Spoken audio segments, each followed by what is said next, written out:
Hello there, Richard. Hello. No, you're not going to freeze How up are on me you here. this morning?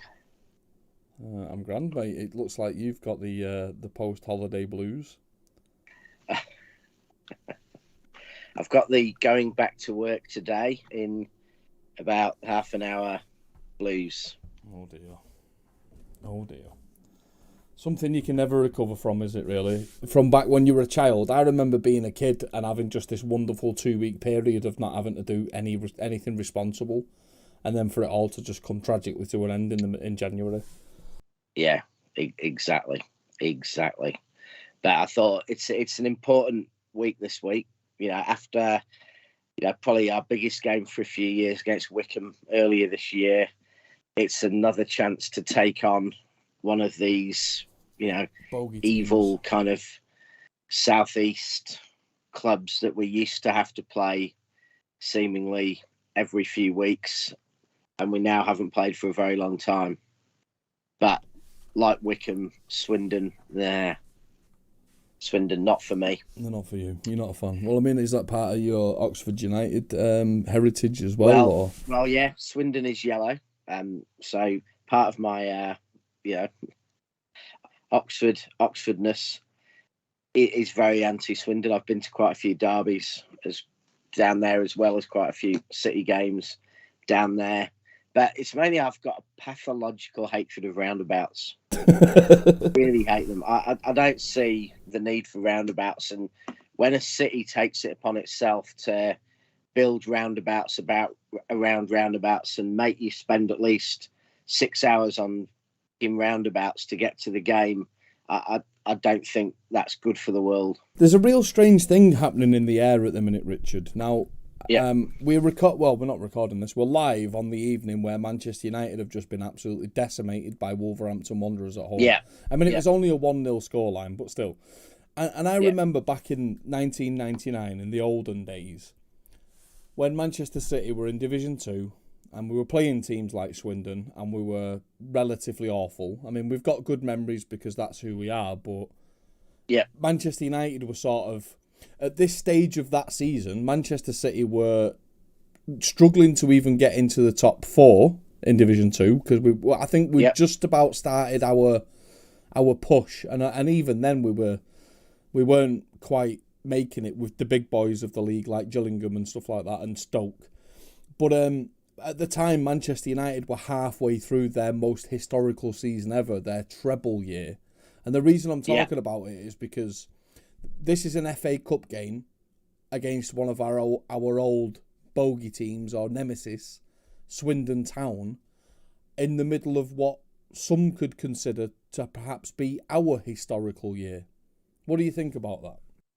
yeah. I think that's very true. I mean, Swindon aren't actually, you know, I remember a lot more losses against Swindon than we actually had. When I went back to look through, I remember a couple of games down there, and I went through looking through things, and actually we've done pretty well against Swindon. I think we've won 10 of our last 11 games, and we were even beating them when we were down there. But it was definitely a trudge. Swindon, you know, stands out partly because you got to spend 3 hours going around roundabouts to get to the ground. That you're out there up the M4. It's a part of the world that isn't familiar to many people. People, seem to head off in all directions around there, but Swindon sort of sits in the middle. And yeah, we were pretty terrible in those days, footballing wise, but it was always a really good laugh because there's nothing more enjoyable than a couple of mates or your brother or whoever it is going to a game. Um, it was always brilliant atmospheres because it was a bit of a cup final for the fans of some of the clubs down there because there was nothing they would enjoy more than beating City. You know, these clubs who'd seen us be, a few divisions above them for most of their history, and we'd had, the glory days of the 60s and semi glory days in the 70s, and then suddenly there's clubs like Wickham and Swindon and Chesterfield Stockport all getting a chance to give us one in the eye, and in the case of Stockport, be a division above us. Yeah, I mean, that was one of the big things about Manchester City back then. Every single game we went into against teams. Now, the strange thing is, in years since then, you've had teams like Wigan come into the Premier League, and teams like Stockport County back then, for example. Stockport County used to be a stalwart of the Championship. They used to be a big team, and people feared facing them. And now Stockport County are what? They're not even a league football team, are they? Preston North End, a massive club that you'd fear to face. And Manchester City came from the great lofty heights of the Premier League, be one of the founding members of the Premier League, tumbled all the way down into this League One, or Division One as it was called then. And it was sort of like... do you remember a couple of years ago when Manchester United played Leeds, and Leeds were at their lowest, and Leeds beat them in the FA Cup, I think it was. And it was an absolute giant killing. You see it every couple of years, don't you? You see a small club eke out a win against a Chelsea or a United or a City, and it's considered like a massive... But that's what it was like in Division 2. Every game was a giant killing potential, and that's how all these teams treated it.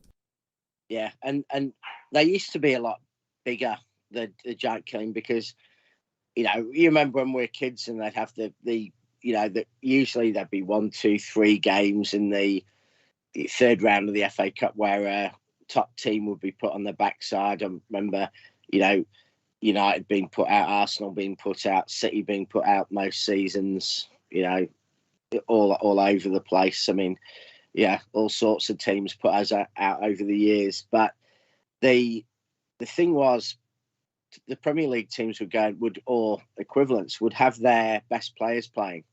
So it really was an upset. It was a top side, first 11, playing somewhere on a muddy pitch in January, and they'd get put out, and it would be a huge story. Whereas nowadays, there's not many of us who actually put out our truly first teams when we go to those places. So there's always a bit of an excuse, and there didn't used to be.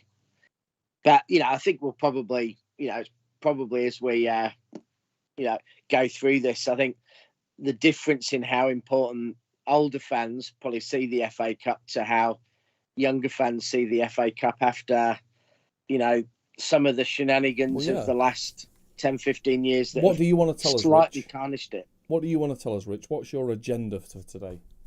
Right, what I just want to talk about today, just talk about a couple of those Swindon memories, talk about our record against Swindon, why Swindon is yellow, and, probably give you a chance, Rob, to talk about, one of the greatest players to ever grace Manchester City and their connections to Swindon.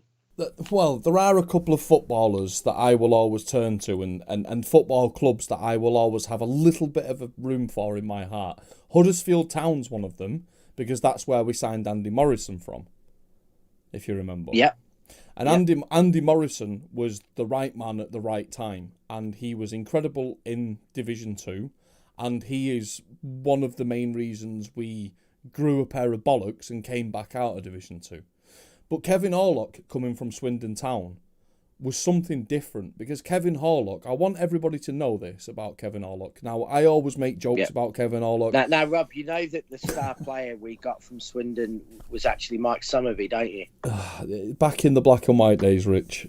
And Summerby was good, but he was the worst of the three, let's be honest. Lee and Summerby. Anyway, now I've thrown shade on Summerby, Mike Summerby, for no reason. I just want to say that Kevin Orlock came to Manchester City. Was it Brian Horton who signed him? I wish Martin was here, because Martin had confirmed all that. But I think it would be. I'm trying to think. Yeah, it would be Horton, because he was signed around about it must have been about 94, 95. 96. He joined it. But anyway, when Joe Royal took over at City, Joe Royal turned him into the prime dog of war. And he was skillful on the ball. He could pass the ball. He was a defensive-ish midfielder. He contributed with goals. And in my opinion, he contributed probably the third or fourth most important goal in Manchester City's history. Chris Yeah. Baker's just told us it was Frank Clark, so that's fine, Frank Clark. He scored that first goal at Wembley in 99. He scored the goal that put us back in the game because it was 2-0. It was 2-0 to Gillingham, and we were dead and buried. And Kevin Orlock came up with an amazing goal out of nowhere and dragged us back into that game. And then obviously Dickoff scored the equaliser, which is the famous photograph of Dicko sliding on his knees, took it to penalties after extra time, and Dicko gets, Frank Clark, yes, and Dicko gets the plaudits. But Kevin Orlock is the backbone of that. He's the architect of that. And the thing about Kevin Orlock, for me, from Swindon Town, that's why we're talking about him, is that he did it in Division 2. He did it in Division 1, or the Championship. He did it in the Premier League. He did, he put his skill set about in all 3 divisions, just like people say about Sean Golter. He also did it in 3 divisions, but he was just one of those wonderful players. And I think you reminded me that he cost, $1.5 million? And what $1.5 million player? Was the maximum. It was somewhere between 1.2 and 1.5. They're never quite clear on it. What £1.5 million player could you ever get that could do it in 3 different divisions and up their game each time? Yeah. Well, there's a little bit of a similarity to Zinchenko in terms of being, Zinchenko cost us that much as well. And Kevin Horlock, people might not remember, but he actually filled in as a left back quite a few times for City. So he played in centre midfield, he played left midfield, but he also actually filled in at left back quite a bit. So he was a bit of an early pet player who could play in different positions. Listen, for as much as I love Kevin Orlock, I think it's a bit of a stretch to suggest that he'd be a pet player, but I love it. Well, if you had a BTEC Division 2 pep, then Kevin Horlock would be his man. And he could also put fear into opposition because his aggressive walking was probably unparalleled in football in our lifetime. Absolutely. I mean, he knew how to intimidate a referee and intimidate an opposition by the way he could walk towards them. I've been told since that he didn't actually get sent off for aggressive walking, but I don't want to believe that or hear that. I think that it should forever go down in the annals of time and everything that Kevin Orlock was sent off for aggressive walking. Yeah, he still says he was sent off for aggressive walking. So if he says it, that's good enough for me. Yeah, exactly. Okay, Rich, so that's my Kevin Orlock reminiscing madness over with. You can get us back on track. Yeah, so back to the game itself. We've actually got a pretty good record against Swindon. As I mentioned earlier, we've won 10 of our last 11 games against them. And I think we've won 14 of the 22 overall that we've played them in the league. So we actually have quite a good record against them, and actually found that we actually beat them 10-1 in 1930, which was a game I hadn't heard of. I haven't been able to find a match report of the game though. So Chris Baker's in the chat, and Chris Baker would have been there in 1930. Yeah, he probably was. So Chris can give us a bit of information on that game. Who scored the goals, and so they're funny. They're actually a team we have a good record against. Although I kind of have, memories that don't always seem like we won there, and I think that's maybe because some of those Division 2 games, and maybe it's old age, and back when we had that relegation season, or 2 seasons, because it felt like a 2-season relegation down to Division 2, and then the Division 2 season, there were a lot of teams we played, multiple times, and a lot of terrible places to go, where it was probably usually raining, cold, and took about 18 hours to get there. And then everyone's up for the game. So I think that's why we remember it fondly, because they were all like big games. Like, at the moment, you go to, you watch City, and you get games like Arsenal last week when everyone's up for it, and you can see the players are up for it, the fans are up for it. You get real, and even Leicester after they came back against us. But there's a lot of games now where it doesn't feel like there's that much on the line. Like, we almost go in yeah, everyone expects us to win, even old style City fans starting to expect us to win. Well, So look at me. I've you gone don't get absolutely that crazy edge. recently. I've Yeah, claimed we're going to win the treble and win the league at a yeah, canter. I've gone exactly, absolutely off my. exactly. I've fallen off my perch at the minute, Rich, with celebrating But how back good City then, are. every game had an edge because regardless of whether the team we're playing was a mid-table team in, Division 1 or, when we're in Division 2, they all wanted to beat City. So that, for the fans at least, I don't know for the players, but for the fans, it always meant you were up for games. There was an edge, there was an atmosphere, and and a lot of disappointment because we did lose some truly woeful matches. And I think that's probably was the contrast in those seasons, that the atmosphere was there, the crowd was there, and then City just came out on the pitch and produced some absolute garbage. Although the memory of me going down, the game I remember most down at Swindon was actually not one of those, because we actually won. It would have been in that relegation season down to Division 2, and we played them, and I think it was you might remember, but Chris and Martin will in the chat. It was certainly one of Joe Royal's very first games for City, if not. Can I ask, I'm was not sure Goater whether it was playing in his that first. game? Was Goater playing in that game? No, it was. He didn't sign Goater for a little while. I think Where not. have I got Goater in my head for?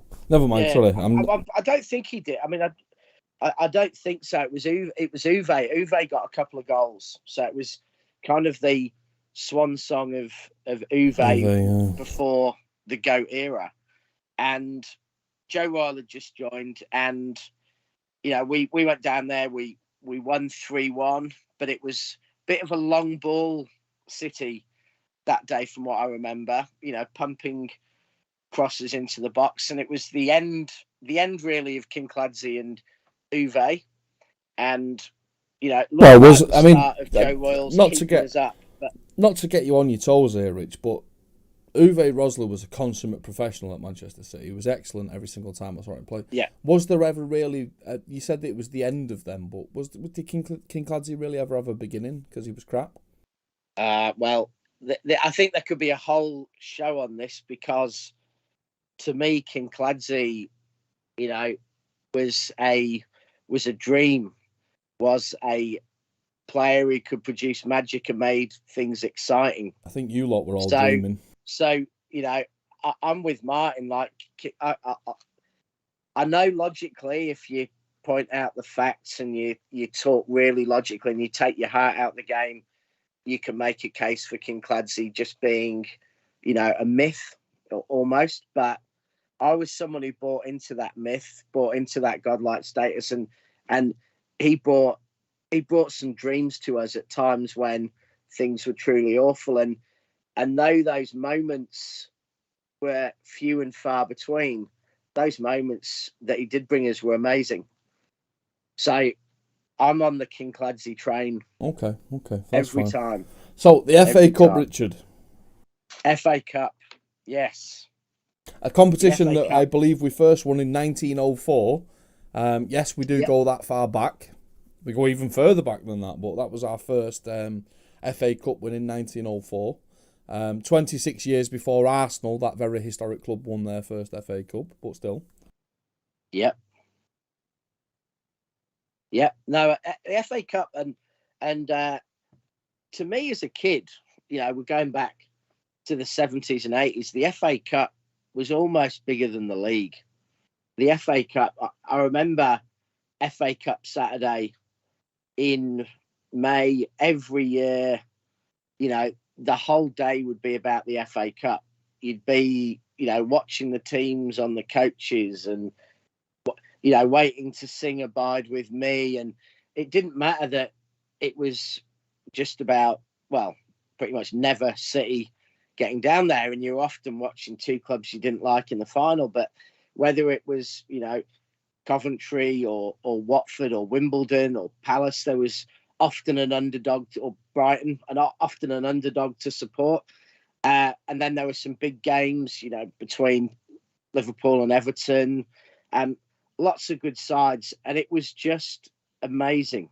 It was just the FA Cup was just absolutely huge. And it's one thing I will never forgive United for, but also to an extent the Premier League, is how the FA Cup has been almost turned into the League Cup in how people saw things. And the League Cup, by most teams apart from City, has almost been disregarded from football. And that's really sad, because it was such a magic day. You'll remember it, Rob, as a kid. The FA Cup was such a magic day. Yeah. And the third round of the FA Cup was palpable excitement about what the upsets were going to be. The papers all week were full of, how, Wrexham were going to beat Arsenal, or, Guildford were going to beat Man United, or Cardiff were going to beat Manchester City. There were always these stories and these upsets, and York would win, and Stevenage would, from the non-leagues, or Altrincham would get a win or a draw against a top division team, and it was so exciting. And I feel a bit robbed that we go into the third round now, and all the talk about, and we talk in a few minutes about our team for Friday. All the talk will be about what players to rest, how you can, will the kids play, what you can get away with to win the game, and which is massively disrespectful, right? It's massively disrespectful. I totally get it. Yeah. Now I just want to say that one of my first encounters with the FA Cup was watching Oldham against Manchester United in the semi-final at Wembley. Yeah. And that's a David and Goliath game. Now, strangely, back then in the early 90s, Oldham were they were a big club, 14,000 at Boundary Park, Premier League team. They were considered they were a big Oldham boy. Oldham weren't far off them what West Ham are at the moment. I mean, they were a team who were almost, getting up to battle in that top five regularly. They had a lot of good. I mean, Andy Ritchie, Earl Barrett, the mighty pacey Ricky Holden. I mean, they had Paul Warhurst. They had so many good players through that team, and for quite a few years. And it really felt almost like you had, for a fair bit of that time, Oldham were a lot better than City were. And, it's sad how the absolute bloody state of the club now. But that was the whole magic of the FA Cup, though. The absolute beauty of the FA Cup was that all domestic concerns vanished. Whether you were in a relegation battle or a title fight, the weekend of the FA Cup, everything else went to one side, and it was the FA Cup. This is our chance to make a name for ourselves in history, whether we're in League 3 or the Championship or League 1 or whatever. It's a weekend where we can make a name for ourselves. We can generate some revenue. We can bring new fans through the turnstiles, etc., etc. And it truly was. I mean, before the Premier League era, the FA Cup was just it was the Super Bowl of English football. Now how the Americans treat their Super Bowl, and they have flyovers with jets and cheerleaders and halftime dance shows and all the rest of it. The magic of the football itself was all of those things and more. Yeah, and teams were made to play in really uncomfortable ways. Like, we've been joking about the grass at Brentford, but the third round of the FA Cup, those lower league teams, they had, they'd often have a pitch like a marsh, long grass, mud, awful conditions. And even Oldham as a top team, Rich, had a horrible. But that pitch at the Boundary Park was horrendous. Plastic one. Yeah. But they made everything hard, and the top players went and played. The Ronaldos of their day went and played and tried and didn't sulk and gave it a go. But it was, and then after the game, if an upset happened, it would be all about celebrating the team who'd won it, and you'd have bits in the paper about, these players we'd never heard of would have their moment of fame, and you'd learn about, how their career had gone, and the fact that they had a part-time job, working in a local factory, or that they had 17 kids. You just the stars. Whereas nowadays, when you get an upset, the winners get no attention, and you just have an absolute meltdown, Arsenal-style meltdown, I'll say, about the defeat. And, and that's all it becomes. It isn't a joy for the whole of football. It's just a meltdown for the supporters who lose. And it's sad, because I think a bit of that magic has definitely gone for the FA Cup. And I hope that City take it seriously enough, because I want us to win the FA Cup. I still feel a bit of that magic, and I'd like to see City get up. That magic's win still the alive FA and Cup well. This year. I might be 40 years old or whatever, and you might be 45. I don't know how old you are. 40s. You look you're not a day over 21, but that magic still lives in us. That magic still lives within us. And I do see, and this is not a criticism, I do see FIFA and Ali in the chat there talking about how we're going to play Scott Carson up front, and we don't need to respect it or whatever. But yeah, it's a beautiful competition, and it's a competition that we've only won 6 times. I think correctly, 6 times. It's a I mean, you go back to when we lost against Wigan in 2013 in the final. That sent shockwaves through the world of football, shockwaves through Manchester City, shockwaves through the world of football. Manchester City lost to Wigan in the cup final, because in a way we disrespected it, and it bit us in the backside. Yeah, and I think if I've talked with a few Wigan fans about that game, and this is the difference between the clubs and the supporters. Wigan went down, didn't they, that season? And there's not a Wigan fan I've spoken to who says they'd swap winning the FA Cup for staying up. But if you asked anyone working at that club, in the long term and stuff, they'd probably say, and I think maybe not the owner, because he got a chance to talk about breaking his leg in a FA Cup game, and he got the chance to do that. But a lot of clubs would always put staying up above winning the FA Cup every time. But for a fan winning something, I mean, the FA Cup was probably our dream 15 years ago. Would we ever win anything? Well, there was always winning the FA Cup or the League Cup. That was the one thing where you always felt we had a chance. And I remember seasons, I think it was Brian Horton, where we got to the quarterfinals, and I think we lost to Spurs in the FA Cup and Palace in the quarterfinals of the League Cup. And I was really feeling the magic. We were going to win that year. We were definitely finally going to get back to Wembley. We were going to win our final, and was very excited. And then obviously kicked in the guts when we managed to, get battered, I think 4-0 by Palace in one, and an exciting but ultimately painful exit to Spurs in the FA Cup. That was that magic. That was the chance to win something, to finally, get there. And back then, winning a League Cup felt like a decade would be complete, or 2 decades would be complete with one win, which obviously is far, far cry from where we are today.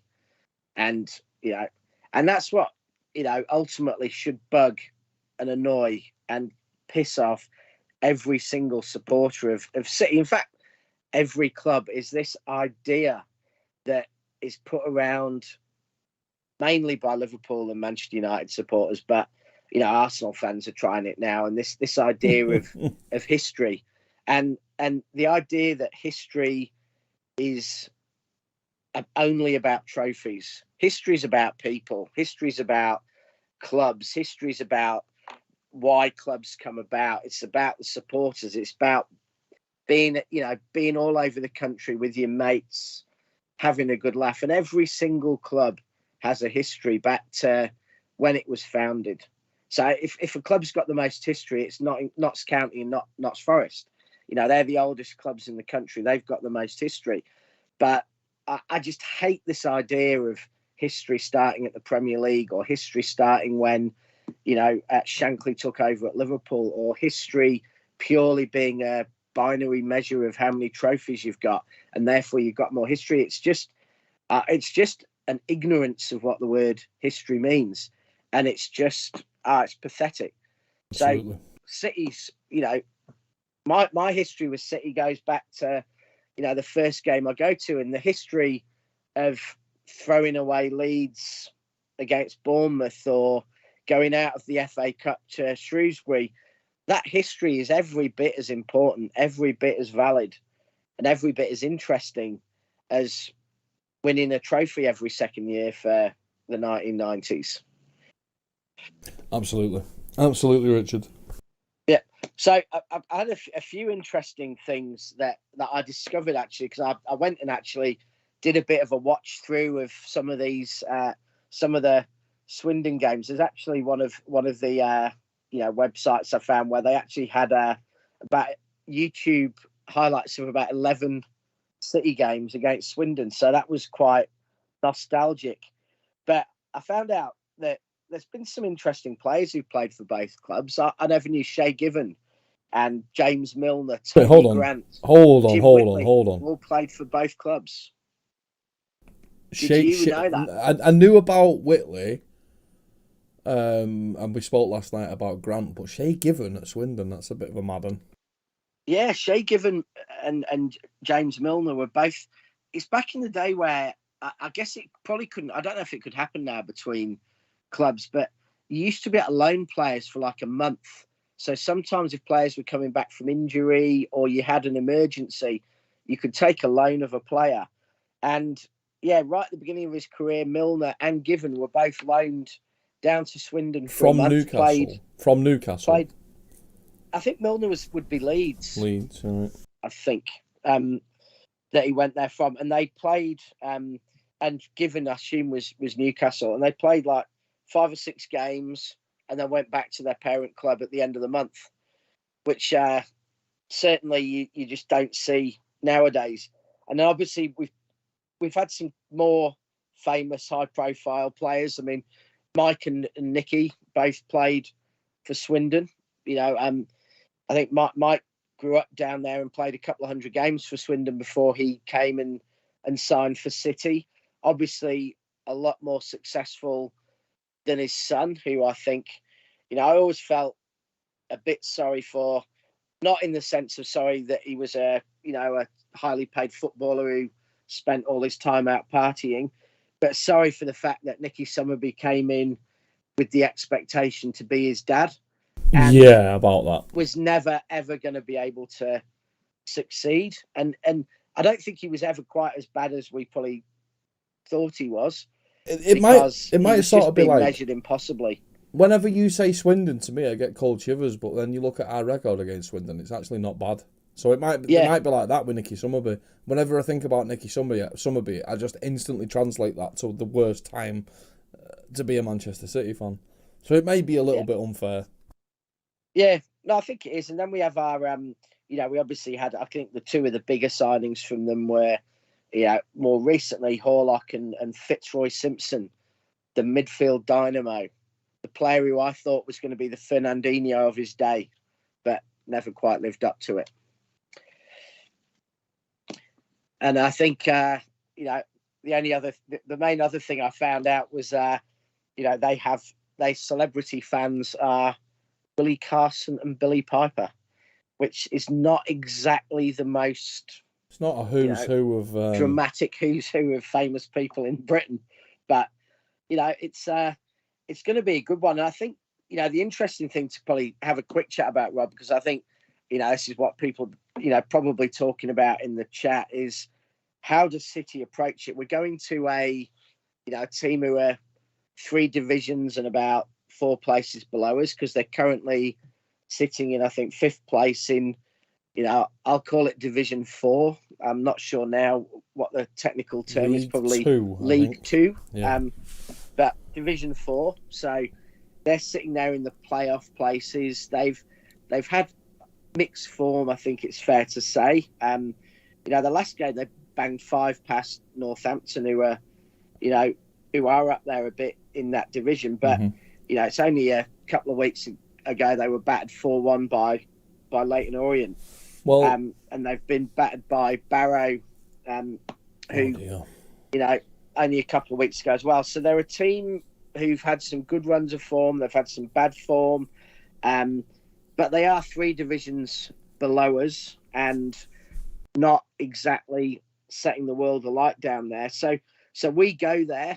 Our team probably as tired as we've been all season. I think, I saw a legginess in the Arsenal game that probably hadn't seen almost since the Spurs game at the start of the season. So Pep will want to win this. He wants to win every game. I'm desperate for us to not only ensure that Swindon stays yellow, but that we go far in the FA Cup and we give the FA Cup a real shake this year.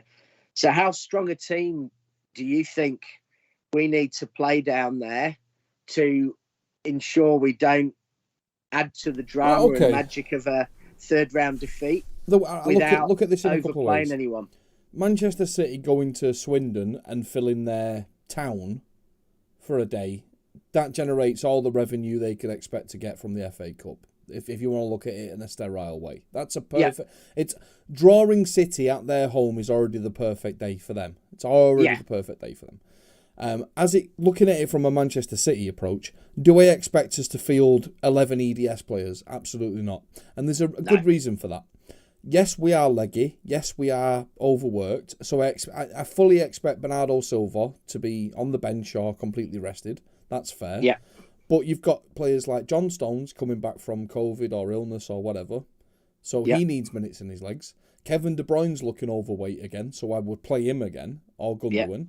Are you going to get to see someone like McAtee? I think McAtee would be the key addition that I would bring in from the youth players. And maybe KK as a sub, or maybe bring them on for the last 30 minminutes or something like that. Yeah, Palmer's got to be given a chance. And Grealish, Foden, etc., etc. And make an almost makeshift back four, but not purely from the standpoint of to rest players, but I think maybe Fernandinho could feature in the back four. He's done it before. Nathan Ake, there's absolutely no reason why Nathan Ake couldn't go on and play another game. Walker probably could do Kyle with a Walker, game before Chelsea. And then there's the obvious rotation, which is obviously, I was going to say Scott Carson then, Zach Steffen. He's the obvious rotation. And those are things that you would do anyway without disrespecting the competition. So don't expect 11 EDS and don't expect 11 old men either.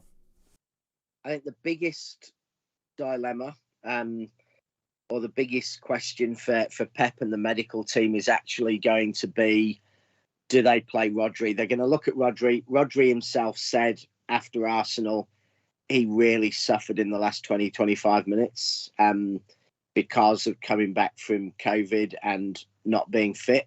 So they're really going to have to take a look at that and think whether, for the Chelsea game, whether the best thing to do is give Rodri another game in his legs and then he has a week off before Chelsea, or whether you rest him and train him. Rodri is the key to our season. You know that. I think so. What happened last season when Rodri went on that dip in form? When Rodri had a dip in form last season, yes, we wrapped up the league relatively early, but we lost a bunch of games and then we got round to the Champions League final. And Pep didn't know whether he could put that trust in Rodri again. Rodri didn't play and we lost. So Rodri is absolutely the key to our season. I would rest him for this game, but absolutely bring him back in for the Chelsea game. And you've got to bubble wrap Rodri where you can, because if we lose Rodri to injury long term, we're in trouble. We are in trouble. Yeah. And I guess my point on Rodri was based on his importance, was whether he needs another game to get his fitness back fully for Chelsea, or whether he just needs to be stuck in cotton wool and protected, and we use, I think the days of that, Rich, I think the days of that are coming to an end, Rich, because if you think about it, right, between the Arsenal game and the Chelsea game, there are 12 days, I think, of training. So in reality, there are 8 days of training and 2 days of rest either side, or mixed within it. They play full-size games in training. Rodri's match fitness is about what he does in training more than whether he actually plays a game. So so I think that Rodri will be ready for the Chelsea game without having to actually play against Swindon. Yeah. No, and that may well, that may well be the advice, is that he can get that edge back just with a bit of hard cardio in an environment and in a way that isn't going to risk injury. So for me, that's the key decision. I think you've got stalwarts like a player like I would definitely rest Cancelo. I'd definitely rest Diaz. I'd definitely rest Bernardo. I think there's a few players like that who haven't got any fitness issues and are, they are the spine of the team that I would give a rest. But certainly, and I think I would probably give Gabriel a rest as well. I think he looked pretty leggy against Arsenal, not his usual self. So I think he's pretty tired by the multitude of games in the last couple of weeks. So I'd really look at that. And there may be players who the doctors look at and they say they've done the bloods and they say, well, they could do with the rest. And we definitely have to prioritise that. But I'd still like to see, of that core sort of 17, 18 players who play all our games, I'd still like to see 6 or 7 of the team made up of those players. The key ones for me that get a rest. So remove these 3 from the equation, and then it's the best of everyone else. Diaz needs a break. Rodri needs a break. Bernardo needs a break. Make the team up from everything else. Cancelo definitely needs a break. Yeah, okay, I'll give you the Cancelo, because Cancelo... We don't... Well, actually, we don't quite know whether Cancelo was affected against Arsenal because of what happened 24 hours before, or whether that's fatigue-based. So we'll see. I'm sure Pep will play that one the way he plays Pep's interestingly said a number of times about Cancelo that he has the best recovery of any of the City players. I think it's him and then Sterling who physically and on the medical facts recover best from games and are best able to back up without, dropping a dip in any of their main performance measures. So, but I just think he's had a tough week, Cancelo. He's, been so important to us this year. I just don't think we need him at Swindon, because I think I want to see Walker get 70, 80 minutes in his legs before we, in case we want to use him against Chelsea. So, with Zinchenko hopefully back, well, the month of January, in such good form. Month of January, Rich, is actually quite a light month. I know that sounds crazy. I think there's only 3 or 4 games left in the month of January,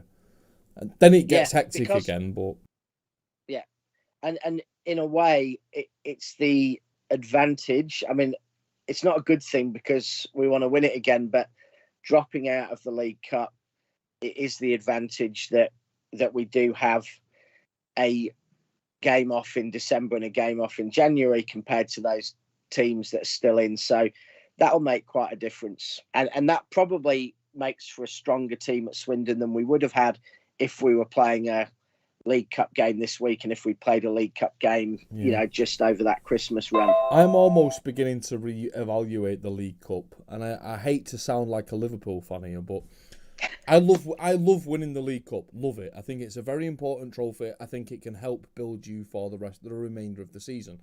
If you're in 2nd or 3rd place, it can help push you onto a title potentially. But the added fixture congestion, I think, has gone against City in about 3 of the last 4 seasons. And to remove it from the dynamic, and let's remember, by the way, we've won it the last 4 seasons. To remove it from the dynamic and to remove it from the fixture schedule could be massively beneficial.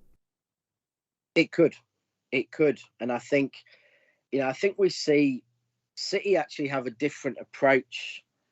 I think, in a way, a different approach to football of our rivals up the top, in that we really have a smaller squad than in terms of season pros than a Liverpool or a Chelsea, but we constantly make sure that a core of about, I don't know, I haven't sat down and added them up, but whether it's 16, whether it's 17 players, we have a core of those players and they all play regularly. They all interchange, they all play regularly. And, we're on a run of 11 games and we haven't kept the same starting lineup once in those 11 games.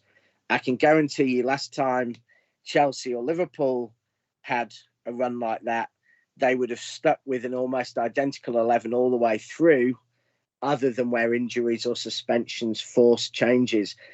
And I think that we get a lot of whining from Klopp about our, ability to to play 3 starting 11s and play a different starting 11 on the 26th and a different one on the 28th. It's actually just a complete fallacy. It's completely made up. We'll have a different starting 11, but 7 of the players will be the same. We just have a squad that's set up where we have 6 or 7 defenders who the fullbacks can nearly all play right or left back, and half the fullbacks can play centre back, and half the centre backs can play fullback.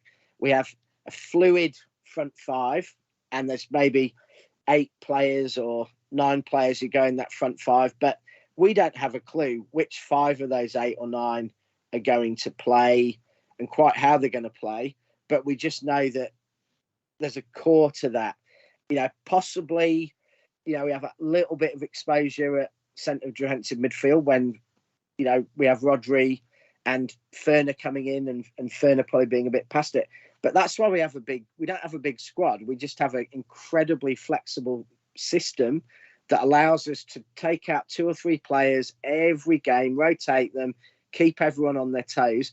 And what that gives us is a less tired team than a lot of our opponents, than say Liverpool, because we've had 14 players or 15 players who've played all those games and they've only had 11.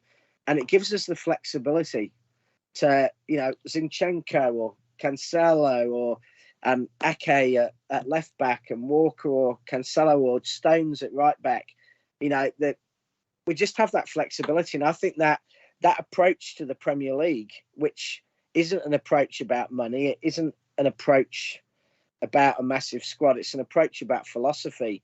That is what City do. Well, that the other clubs don't. This is why we're not on those lists. I mean, we're on there now because of Jack bloody Grealish, but we bought Stones, Laporte, Diaz, Ake, 40 million, 50 million, 40 million, 50 million, 60 million. And our eggs are spread around. Liverpool go out and buy a centre-half, 75 million, if you believe that, you believe anything. It was more like 100 million. That's what they buy. They buy a 75 million, 80 million centre-half and then buy a 25 million backup and rely on the academy for the rest.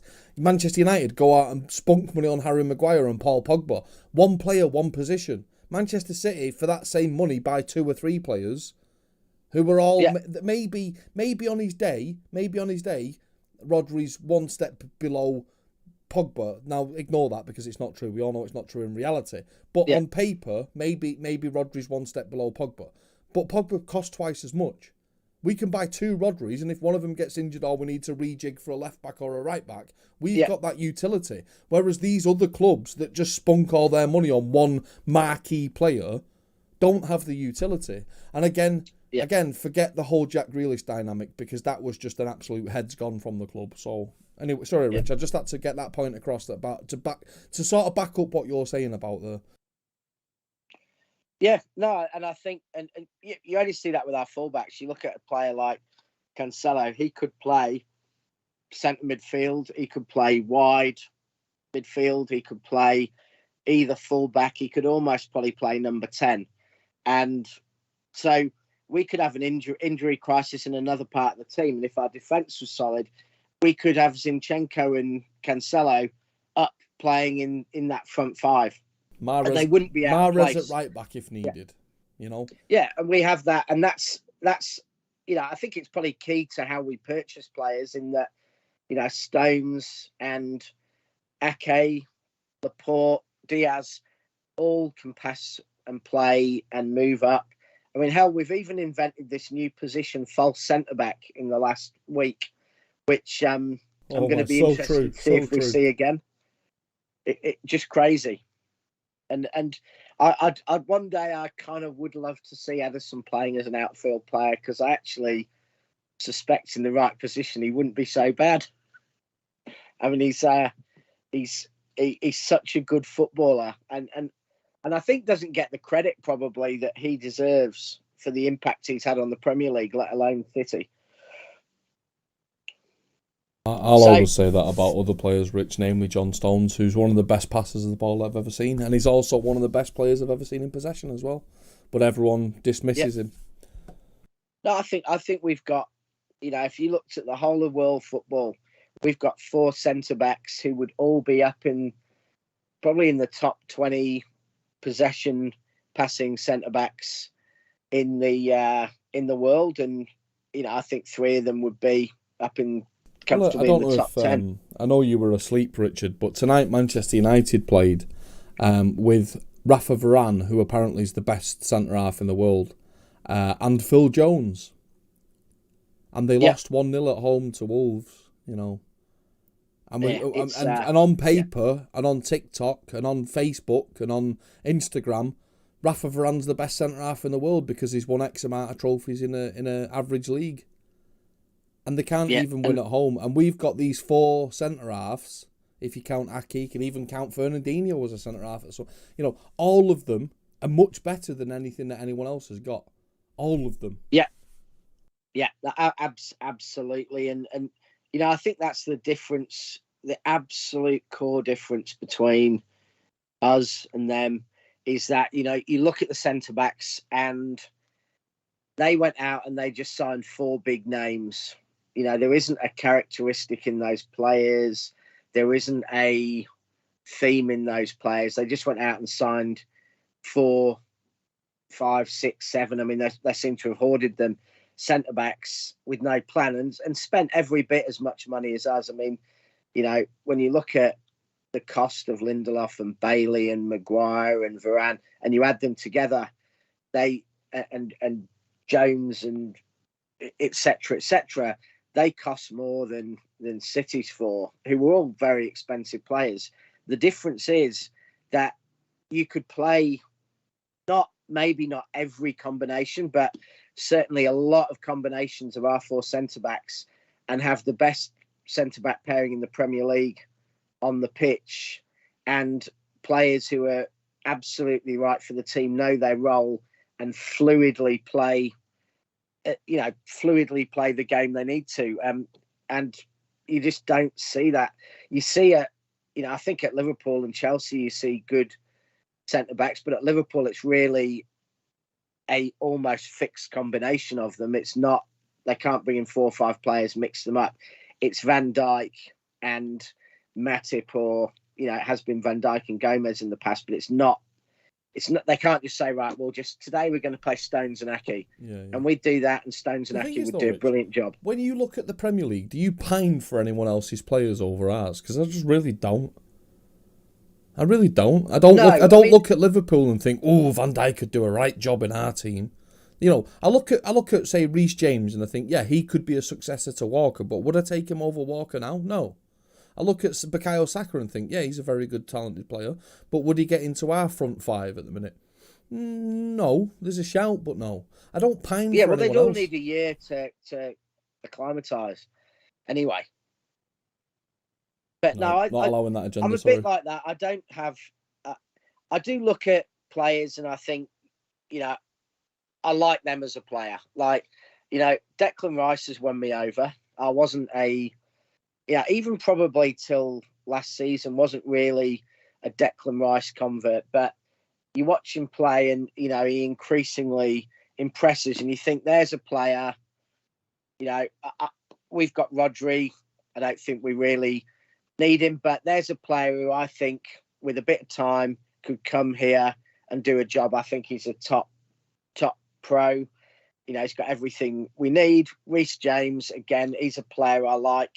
It's probably a bit harder with the Liverpool players because I just, we get so bombarded by the media and by deluded scousers telling us that they're all the best in the world that I don't know the effect on you, but when someone tells me Mo Salah is the best in the world 700 times, it makes me look for the flaws in his game. They're protesting too much, Richard. Not appreciate his quality. So, in some ways, I get, I think the delusion of Liverpool fans actually puts me off their players and makes me judge them more harshly. And so when I see Arnold, I see a fullback who gives up and can't defend.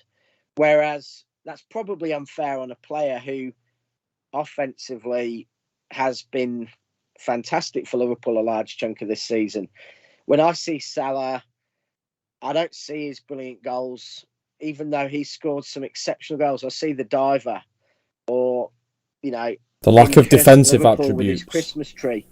Yeah, and so I think Liverpool's a hard one. But you're right. Reece James, I like a lot as a player. Declan Rice. At United, Rashford, he's a player who tries. He's been absolutely ruined whether at it's on or United off now. the pitch, I can't really dislike him. He's a good man. South Manchester lad. He's got a good head on him, and I kind of feel he's been ruined by United, which is sad. We've nearly been on for an hour now, Rich, so I just want to address a few things that are said in the chat, and you can have your say on them. So a couple of people saying that they'd ideally like to see City sign a left-back. I'd just like to say that we've got Nathan Ake, who has proved more than competent, Zinchenko, more than competent, Cancelo, more than competent. All three of them offer something different for different games, horses for courses. And people are saying that they want to see a CDM progress at the club. Now, as it stands at the minute, and Chris in the chat, who is our resident EDS expert, have said that Lavia probably isn't going to make it at this club. And I'm inclined to agree, Chris. I wasn't impressed on the few times I've seen him, but I'm sure you've seen him a lot more than I have. But when I look at CDM, yes, Rodri is definitely the linchpin of our season. Fernandinho still exists. He still exists, and he can play 1 game a month, 2 games a month without really exposing us. But I look at the squad and I think, right, could John Stones do a job at CDM if desperate? Yes, of course he could. Could Nathan Ake do a job at CDM if needed? Yeah. Of course he could. So I don't really pine for anyone else's players or to change the squad depth that we've got. I just think that we have got such utility that we could make do. Yeah, I mean, here's my thoughts on that. I think left back, I think you're right. I think we've got 3 players. If we are to sign a left back, then I'd want a genuinely top class, fast, very left-footed player. Someone who's quite different to what we have. If that became an option, then yeah. But I don't think we need it. I think we can afford 2 or 3 of our left backs to get injured, and we'd still be able to field a world-class player there. I might differ with you slightly on the central defensive midfielder. I said it before the season started. My biggest worry was a Rodri injury. I think if Rodri, had a really serious hamstring tear and he's out for 8 weeks, I think we would be in a bit of trouble, because I think we would have to play Fernandinho more than he can probably play, and then we'd have to give. Probably it would be Gundogan would go back from his position to play in that position, which he hasn't done with the exception of the Champions League final. He hasn't done much for a couple of seasons. To me, that would weaken us. And would it weaken us enough to cost us the league? Unless other things happen, possibly not. But would it weaken us enough to not win the Champions League? Definitely. So I would like to see us spend in that central defensive midfielder role, but it's not an easy buy, because Rodri's undisputed going to play the big games in that position. That's it, isn't it, Rich? I don't see a better player around the world. So you've got to find someone who is good enough. The only comparable centre defensive midfielder in the world, Rich, is Joshua Kimmich, and he's at Bayern Munich, and you're not buying him in a million years. And you're also not buying him to share the limelight with Rodri. It's one or the other, and we've got Rodri. So who do we find who we can sign for? I guess the money doesn't really matter whether it's 20, 30, 40, 50, but who could we sign who would be happy to, let's say, start 1 in 3 games, be good enough to be a top Premier League player in those games and not get annoyed, and possibly flexible enough to fill out in other positions if needed, like a left back or a right back. So, you're looking for a player like that. So are you looking for someone who's a bit older and, wanting to win some trophies and, get financial security, like a Dave Michaelis type or a Fernandinho type, something. Yeah, but at 29 or 30 or something like that, are you going to get someone like that, or are you going to get someone who's stepping up from a slight, maybe from a mid or upper team in Spain or Germany who wants to step up to a top club? They may be younger, but they know they're going to take time to really establish themselves. Or, or do you go for a real youngster who? What about Jude Bellingham? A lot more risky. Sorry? Jude Bellingham is someone that's been mentioned tonight in the chat and in conversations we've had over the last 18 months or whatever. Do you know, with Jude Bellingham, why he would work for that role is that he could also play in the Gundogan, Bernardo, De Bruyne type roles. I think he's a flexible enough footballer. He could play as a kind of box-to-box with Rodri in a double pivot. So I think Bellingham could play with Rodri in games, where, say, a Declan Rice type player, I don't really think could play with Rodri without changing the team. Bellingham might be a very good shout. I mean, he cost a lot of money, and he'd be a much longer term signing. But he's a player who could play in a number of different positions and fill in, and therefore a lot less likely to get frustrated because he'd get games in other positions, not just instead of Rodri. So not a bad shout. But I don't think if we want to get Erling, then I don't think we're going to be able to get Bellingham as well. That ship's sailing, Rich. That ship. Apparently, I keep getting told left, right, and centre by all the in the knows on Twitter that the Haaland ship is sailing. So whatever, we'll see. Final thoughts, Richard, because we've been waffling. Well, you've not been waffling actually, Richard. This has been brilliant. I've really enjoyed myself, and I hope the people watching have enjoyed it. Good. But we have been going for an hour. So do you want to give us your final thoughts? Maybe wrap things up with a Swindon bow or a roundabout. Yep. Okay, I think fairly strong team. I think leaving out, as we said, Cancelo, Diaz, Bernardo, Rodri, Foden. I think leaving out that core to give them the rest and get them ready for Chelsea. Get games into the legs of the players like Grealish and Walker who need it. And hopefully I'd like to see Palmer and, maybe McAtee get some game time. I'd actually like to see Palmer start and maybe McAtee come off the bench.